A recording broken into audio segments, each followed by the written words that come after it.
हे दोस्तों, आप लोग का स्वागत है मेरे चैनल पर। आप देख रहे क्रेजी फॉर भोजपुरी। चलो वीडियो स्टार्ट करते हैं। स्टार पवन सिंह का सॉन्ग नाच रे पत्थर की। भाई इसका टीजर रिलीज हुआ। भाई इसका टीजर इतना बवाल है, इतना धांसू है भाई।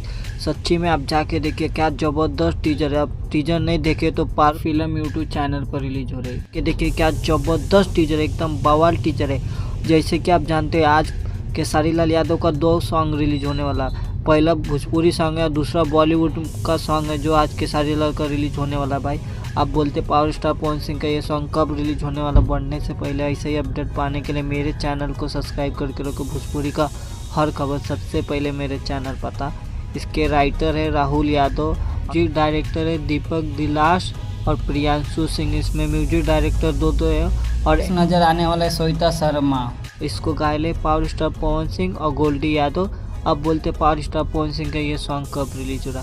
ये सॉन्ग कल सुबह 6:45 पर पारो फिल्म यूट्यूब चैनल पर रिलीज हो रही है। अब वीडियो अच्छी लगी तो लाइक करें, सब्सक्राइब करें। मिलता है वीडियो में, धन्यवाद। और कमेंट करके बोलिएगा भाई पावर स्टार पवन सिंह का ये रंगदारी सॉन्ग आप लोग को कैसा लगा और इसका टीजर मुझे तो बहुत पसंद आया। आप कमेंट में बताएं आपको इसका टीजर कैसा लगा। मिलता है वीडियो में, धन्यवाद।